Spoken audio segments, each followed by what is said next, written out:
persahabatan itu emang indah. Dan tentunya salah satu hal yang membuat hidup kita tuh bisa lebih berwarna gitu. Dalam hidup, pasti kita mempunyai setidaknya satu sahabat lah. Tapi, hal yang paling gak diinginkan, namun dapat terjadi kapanpun, ialah ketika persahabatan itu berubah menjadi permusuhan. Di F1, untuk menjalin sebuah pertemanan tuh gampang-gampang susah lah, karena jiwa kompetitif mereka ketika sudah berada di track. Ketika sudah di track, tidak ada yang namanya teman. Semua adalah musuh termasuk rekan tim Anda sendiri. Kalau itu mungkin masih bisa diperdebatkan lah ya. Nah, di F1 terdapat juga dua pembalap dengan sebuah persahabatan yang telah dibangun dari kecil, tapi hancur ketika mereka berada di F1. Dua pembalap itu ialah Lewis Hamilton dan Nico Rosberg.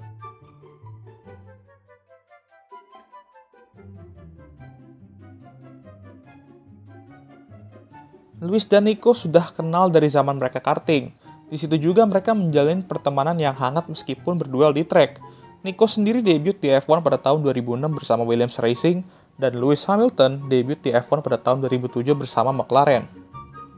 Dari 2007 sampai 2009, mereka emang jarang banget ketemu di track untuk berduel karena emang Nico tuh berada di tim papan tengah, sementara McLaren merupakan tim papan atas. Kecuali 2009 tapi.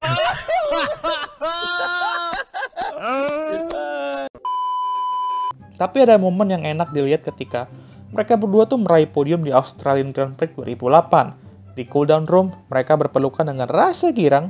Wow, indahnya persahabatan ini kayak Aston Martin ngelihat indahnya konsep mobil tim lain. Di 2010, Nico kali ini bergabung dengan Mercedes. Dan beberapa kali mereka tuh berduel di track, tapi nggak yang panas-panas banget lah. Nah, di 2013, ketika Lewis secara mengejutkan pindah ke Mercedes dan menjadi rekan tim Nico, disinilah mereka akan lebih sering berduel dan menimbulkan rivalitas antar rekan tim pastinya.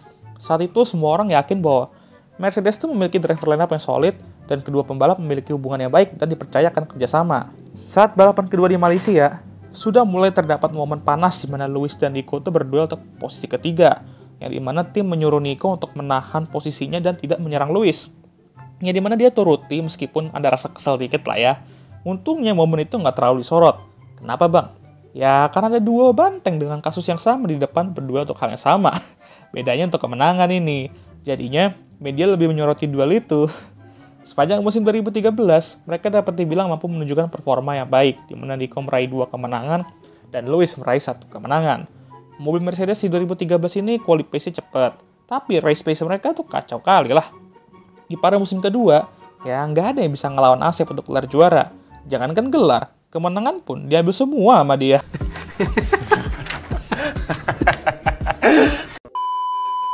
Lewis akhirnya finish di posisi keempat, sementara Nico finish di posisi ke-6 di standings.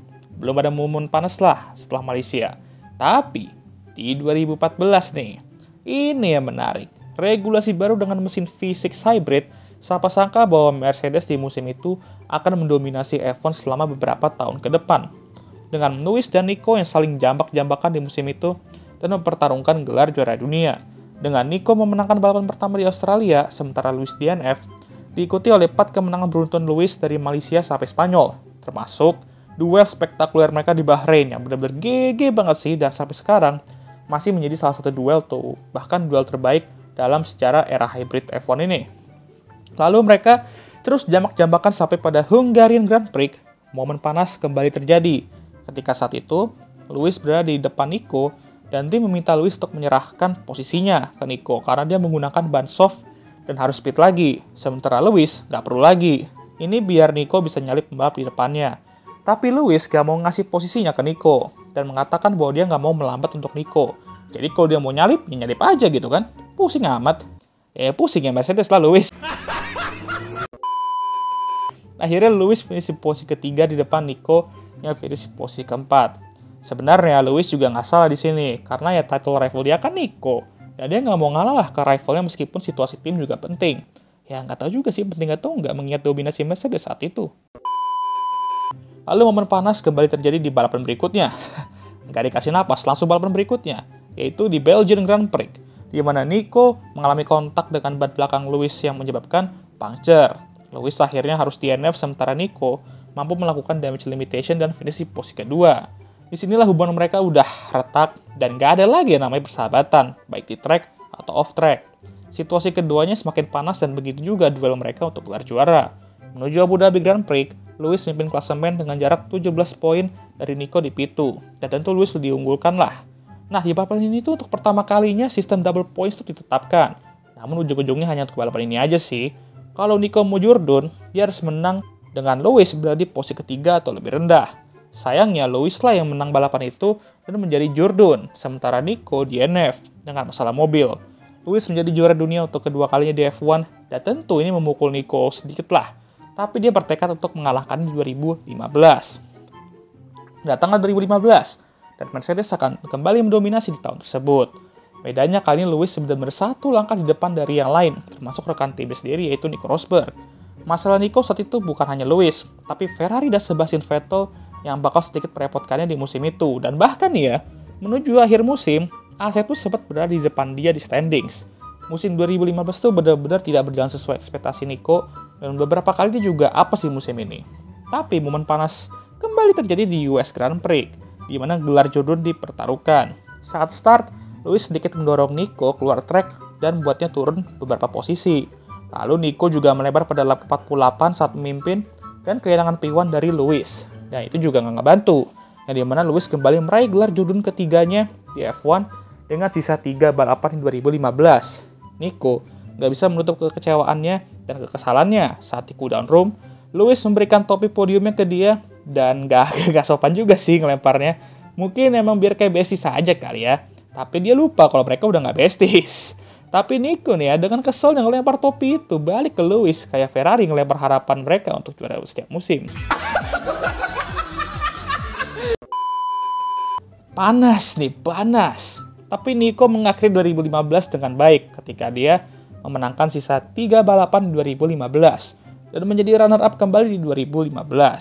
Tentu dia harus membawa momentum ini ke 2016. Dan tahu kalian, apa yang dilakukan sebelum musim 2016 dimulai? Sebelum musim 2016, Nico berhenti membaca berita dan belajar tidur dengan dokter jet lag saat dia fokus pada keluarganya dan menuju musim 2016. Dia mengubah sarung tangan balapnya untuk meningkatkan startnya, menghilangkan cat dari helmnya untuk membuatnya lebih ringan 80 gram, dan ini ngaruh juga loh ya, dan diharapkan bisa meningkatkan performanya. Dia juga merekrut pelatih mental untuk meningkatkan agresinya dan menghabiskan waktu luang bermain go-kart untuk mempertahankan kemampuannya. Dia juga menghindari Facebook selama 5 bulan, belajar filosofi, bermeditasi untuk berkonsentrasi, dan menerima masukan teknis terperinci dari mekanik Mercedes di Brackley. Dan ditambah bekerja dengan psikolog olahraganya hingga 8 jam per minggu dengan 2 jam disiplin mental setiap 2 hari. Seambis ini dia untuk mengalahkan Lewis dalam 2016 dan patut dicontoh nih ambisnya ya. Dan seperti ini bekerja juga karena dia berhasil memenangkan 4 balapan pertama di 2016 dan memimpin klasemen dengan jarak 43 poin dari Lewis. Mungkin kali ini adalah tahunnya ya kan? Tapi seperti biasa duo Silver Arrow ini gak bakal lengkap tanpa drama ya kan? Menuju Spanish Grand Prix, mereka berduel saat start dan menuju turn 4, mereka kasihkan jambak-jambakan, apa ya lupa kalau di samping mereka itu rumput. Yes, it's normal. Wow. Crash lah mereka akhirnya dan dua-duanya DNF. Toto udah pusing banget lah. Nggak 2014, nggak 2015, kan 2016 ada aja dramanya. Semenjak kejadian ini justru Nico yang sedikit terpukul dan dia gagal meraih podium pun di 2 balapan selanjutnya. Sedangkan Lewis meraih kemenangan di 2 balapan tersebut. Namun dia mampu comeback di Azerbaijan, si Nico ya, dan meraih kemenangan kembali. Selesai pada musim pertama, Lewis memimpin klasemen dengan jarak 19 poin dari Nico. Sepertinya kejadian lama akan terjadi lagi ya kan? Dengan Lewis kembali mengalahkan Nico untuk gelar Jordan. Tapi selama summer break, Nico kembali mengeluarkan ambis no jutsunya, di mana dia mengubah pola makannya untuk menghilangkan gula dari tubuhnya dan tidak minum alkohol. Dia juga mencoba menahan diri dari bersepeda dan kehilangan 1 kg otot di kedua kakinya. Dia juga kedatangan tamu di rumahnya yaitu almarhum Niki Lauda, yang dimana Niki itu mencoba untuk mengembalikan kepercayaan dirinya. Hal ini membuahkan hasil ketika ia berhasil memenangkan balapan di Belgium, Italia, dan Singapura. Lalu momen apes terjadi ke Nico ketika dia tersundul oleh Asep Tikman dan lap pertama Malaysian Grand Prix. Hadeh, udah momentum bagus, apes pula ya kan?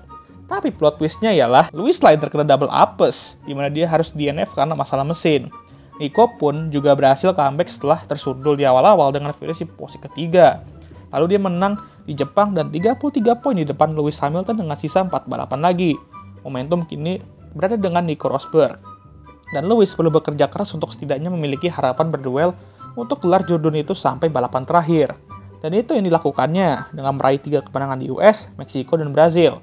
Namun, Nico pun juga selalu finish di posisi kedua, tepat di belakangnya. Dan menuju Abu Dhabi Grand Prix, Nico memimpin klasemen dengan jarak 12 poin aja dari Lewis. Kalau seandainya Lewis menang pun, Nico hanya perlu finish di posisi ketiga atau lebih. Saat qualifying, Lewis dapat pole dengan Nico di belakangnya. Saat race pun, mereka selalu dekat-dekatan dengan Lewis berada di depan. Nah, Lewis pun juga punya taktik sendiri untuk setidaknya meraih gelar Jordan. Dia mencoba nahan Nico di belakang dan berharap bahwa Asep sama Max tuh bisa nyalip Nico saat itu. Tim pun juga sadar bahwa Lewis tuh cukup lelet. Dan diperingatin beberapa kali, Lewis pun cuma bisa bilang, "Meh, gue nggak peduli." Karena dia udah ngerasa bahwa dia tuh nggak akan jadi Jordan. Jadi dia nggak peduli juga kalau dia menang gitu kan. Akhirnya, momen Nico datang juga. Dan dia berhasil meraih gelar Jordan pertamanya dan melakukan hal yang dilakukan bapaknya, Keke Rosberg di 1982, yaitu menjadi juara dunia F1. Setelah semua hal yang dilakukan sebelum 2016, akhirnya membuahkan hasil yang diinginkan. Semua hal-hal rela dilakukan hanya untuk mengalahkan ludacris cabang F1 kita ini ya kan. Ini menunjukkan betapa hebatnya Lewis Hamilton dan menunjukkan juga mengapa Nico Rosberg juga layak menjadi juara dunia di tahun itu. Nah, setelah 2016 tentunya kita nggak sabar nih ngelihat duel ini di 2017 ya kan. Well, plot twist pun terjadi juga di akhir musim ketika Nico mengumumkan bahwa dia akan pensiun setelah 2016 dan tidak akan bertarung di 2017 untuk mempertahankan gelar Jordan-nya. Alasannya ialah ingin menghabiskan waktu bersama keluarga dan lelah juga duel lama Lewis gitu. Mengingat hal-hal yang ia lakukan untuk meraih gelar di 2016 ini, ya masuk akal lah. Dengan itu, rivalitas mereka resmi berakhir setelah 2016. Cocok lah rivalitas ini kalau dibikin film ya kan. Lauda versus Han udah, semoga aja next kalau nggak Senna versus Prost, ya ini gitu. Walaupun awal era hybrid tuh bosen yang menang Mercedes doang, tapi dengan duel Nico versus Lewis inilah yang bikin seru. Setidaknya rivalitas ini tuh panas dan memberikan kita hiburan sebagai penonton di rumah. Nah, gimana menurut kalian? Jangan lupa untuk like, subscribe, dan share video ini, dan jangan lupa juga untuk nyalakan lonceng notifikasi agar kalian semua tahu ketika gue ngupload video baru. Dan I'll see you guys next time. Goodbye.